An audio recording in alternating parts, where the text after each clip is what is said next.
항상 학생들 모의고사 언제 보는지 좀 어머님들도 좀 기억해 두시고요. 모의고사 보고 나고 한 달 뒤에 성적표가 나오거든요. 그러니까 학생들 보고 꼭 집에 가져와서 엄마랑 아빠랑 한번 성적표 같이 분석해 볼래? 엄마랑 아빠랑 한번 성적표 같이 분석해 볼래?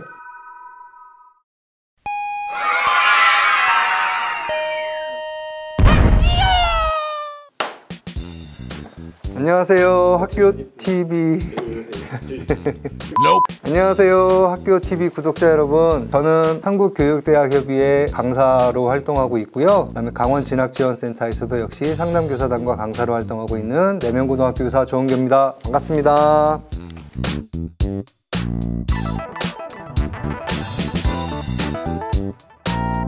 지난 시간에는 고등학교 신입생들 새내기들을 대상을 위한 강의였다면요, 이번에는 2학년 3학년 친구들에게 꼭 선생님이 강조하고 싶은 내용이 있어서 다시 이 자리에 섰습니다. 제가 2학년 3학년 친구들에게 늘 그런 얘기 하거든요. 정말 야간 자율학습 시간에 자기주도 학습이 정말 중요하니까 우리 그 시간 낭비하지 말고 공부 열심히 하자. 그러면 친구들이 10명 중에 9명은 와서 저에게 꼭 이런 질문을 합니다. 선생님, 그런데 저 뭐 공부해요? 고등학교 2학년 3학년 학생들조차도 내가 뭘 공부해야 되는지를 알지 못해요. 그래서 오늘은 여러분들이 뭘 공부를 해야 되는지 제가 좀 알려드리려고 왔습니다.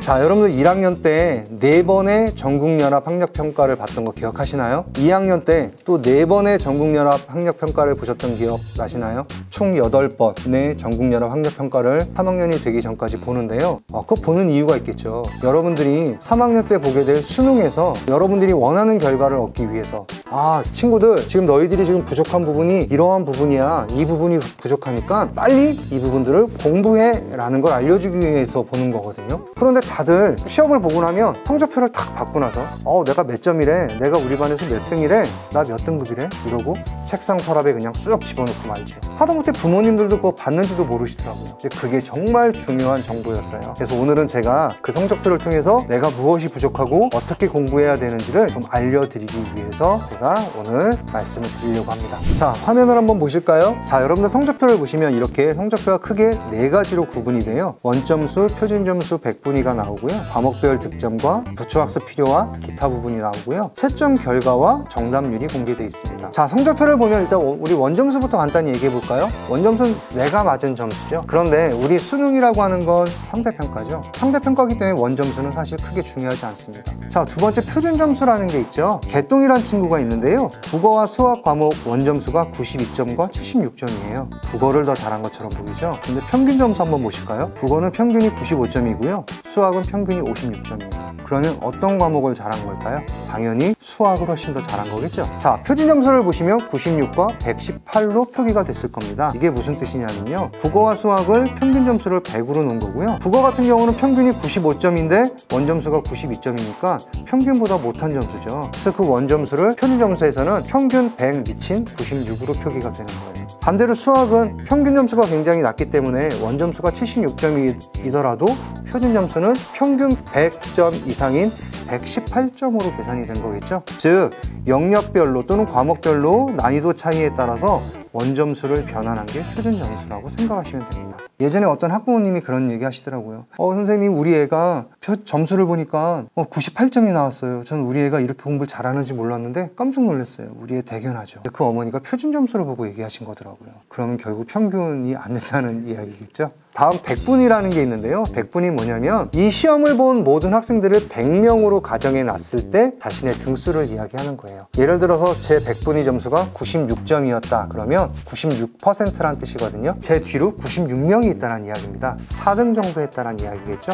이 누적 비율을 가지고 계산한 게 바로 등급이에요. 그래서 1등급은 4%까지, 그 다음에 2등급은 11%까지, 3등급은 23%까지 이렇게 계산하는 게 여러분들 등급이라는 거 알고 계시면 됩니다. 그리고 지금 영어 같은 경우는 우리 절대평가로 계산이 되잖아요. 영어나 한국사 같은 경우는 여러분들 중학교 때 점수 계산했던 것처럼 90점 이상이라면 영어는 1등급, 한국사는 40점 이상이라면 1등급, 이런 식으로 등급이 계산이 되는 거죠. 자, 이제 좀 중요한 건데요, 국어, 수학, 영어가 나와 있고 국어, 수학, 영어 각각 영역별로 구분이 되어 있습니다. 성적표를 제가 샘플로 가져온 친구는 공부를 굉장히 잘하는 친구예요. 국어 같은 경우를 보니까 거의 다 만점이죠, 점수가. 우리 수학을 하나 좀 예를 들어볼게요. 수학은 영역별로 보면 계산, 이해, 추론, 문제 해결 영역이 있는데요. 일단 계산 같은 부분을 보면 전체 배점이 12점인데 이 친구는 12점을 다 맞았어요. 굉장히 계산 영역은 강한 친구죠. 그런데 저 밑에 추론 영역을 좀 한번 볼까요? 배점은 16점으로 되어 있는데 이 친구의 득점은 4점밖에 되지 않아요. 물론 전국 평균 2.76보다는 높기는 하지만 이 친구의 전반적인 성적 등급에 비한다면 추론 부분이 굉장히 약하다는 걸 알 수 있죠. 그러면 이 친구는 수학에서 지금부터 뭘 공부해야 될까요? 추론과 관련된 영역을 집중적으로 공부하셔야 되는 겁니다. 그런데 질문을 하죠. 선생님, 시험은 봤는데 추론 영역이 몇 번 문제인지 알 수 없어요. 이런 친구들이 있을 겁니다. 예를 들어서 국어 같은 경우는 화법이 1번부터 5번, 장문이 6번부터 10번, 문법이 11번부터 15번, 그 다음에 독서와 문학은 그 뒷번호가 섞여 있어서 이렇게 명확하게 구분이 되는데 수학이나 영어 같은 경우는 영역별로 문항이 섞여 있거든요. 이게 어떠한 영역인지 몰라요. 자, 그런데 성적표 뒷면을 탁 보시면은요, 영역별로 이게 몇 번 문제다 라는 게 나와요. 지금 이 학생이 추론 영역이 굉장히 부족하다고 했는데요, 추론이 이때 시험에서는 17번, 20번, 28번, 29번 네 문제가 추론 문제였다라고 해요. 그럼 일단 시험지를 봐서 시험지에 17번부터 29번 사이에 있는 추론 문제들을 펴놓고 내가 이 부분들은 실수를 했던 것인지 아니면 정말 몰라서 틀린 것인지를 보고, 내가 몰라서 틀렸다라면 추론과 관련된 부분들을 집중적으로 공부를 해보셔야겠죠. 이번에는 이 정답률과 관련된 이야기들을 좀 해드리려고 하는데요, 여러분들 국어를 먼저 예를 좀 들어볼게요. 밑에 보시면 정답률이 A부터 E까지 영어로 표시가 되어 있습니다. 자, 이 정답률이 굉장히 중요한 건데요, A는 정답률이 80% 이상인 경우에, B는 60에서 79%, C는 40에서 59%, D는 20에서 39%, E는 정답률이 20% 미만인 경우예요. 그럼 20% 미만인 경우는 굉장히 어려운 문제들이겠죠. A의 정답률을 가진 문제가 틀렸다면 기본 개념들을 먼저 좀 잡으셔야 됩니다. 다음 B와 C 정도라면 기본 개념뿐만 아니라 어느 정도의 개념은 잡고 있는데 실수를 많이 하는 부분들이세요. 그래서 이분들은 실수 잡기도 좀 하셔야 되고요. D와 E는 고난이도의 문제들입니다. 응용 문제들을 연습을 좀 많이 하셔야 돼요. 자, 근데 이게 중요한 게 아니고요, 아까 보셨던 등급을 나누었던 누적 비율들이에요. 이거하고 정답률하고 함께 엮어보시면 여러분들이 뭘 공부하셔야 되는지 알 수 있어요. A의 정답률을 가지고 있는 건 밑에서 보시듯이 80% 이상이잖아요. 6등급의 뒷부분에 있는 친구들과 주로 7, 8, 9등급에 해당하는 친구들이 A 정답률 문제를 맞추는 모습이고요. 다음 B는 6등급에 해당하는 친구들이 정답률을 보이는 경우고요. C는 5등급, D는 3, 4등급, E는 1, 2등급을 구분하는 형태의 문제 유형들입니다. 지금 이 성적표를 가지고 있는 친구는요, 국어가 6등급인 친구예요. 쭉 보다 보니까 6번 문제가 틀렸네요. 근데 6번 문제는 정답률이 뭐죠? B예요. B는 적어도 6등급인 이 정도의 친구는 이 B 난이도의 문제는 어느 정도 맞았어야 되는 문제들이거든요. 그런데 쭉 살펴보다 보니까 16번, 17번, 19번도 다 B 난이도의 문제임에도 불구하고 이 학생이 틀렸어요. 그럼 이 학생은 지금 제일 먼저 뭐 해야 되는 걸까요? 시험지를 펴놓고 6번, 16번, 17번, 19번의 문제들을 보고서 내가 실수를 한 건지 내가 몰라서 틀린 건지를 확인하셔야 됩니다. 모르셨다면 이거 빨리 익히셔야 되죠. 이 내용이 바로 오른쪽에 나와 있는 보충학습이 필요한 문항 번호로 나와 있는 겁니다. 이 보충학습이 필요한 문항 번호가 괜히 나와 있는 게 아니고요, 나와 비슷한 점수에 있는 친구들이 어느 정도 맞았다는 정답률을 보였는데도 불구하고 내가 틀렸기 때문에 보충학습을 하라는 거예요. 자, 그럼 하나의 팁을 더 드릴게요. 그럼 지금 이 친구의 경우 오답 노트 뭐 중심으로 해야 될까요? 지금 6등급인 이 친구가 5등급으로 올라가기 위해선 C 난이도의 문제들을 먼저 맞춰 나가는 것이 더 중요하겠죠. 바로 이렇게 공부는 취약점을 명확하게 분석하고 그 취약점을 보완하는 공부들을 한 다음에 성적을 향상시킬 수 있다라고 볼 수 있는 거죠.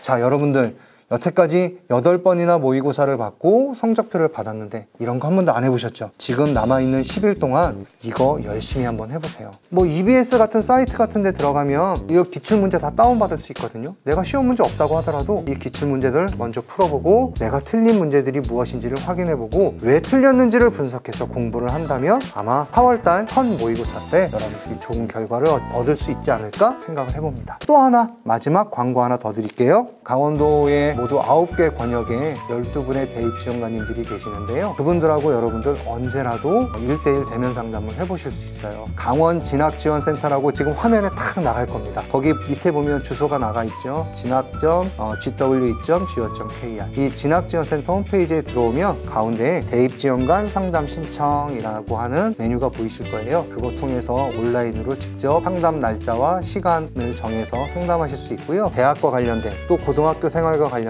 많은 정보들이 매일매일 탑재되고 있으니까요. 여기 와서도 좋은 정보들을 많이 얻어가셨으면 좋겠습니다. 이거는 모바일 버전으로도 되니까요. 핸드폰으로도 확인해 보셔도 됩니다.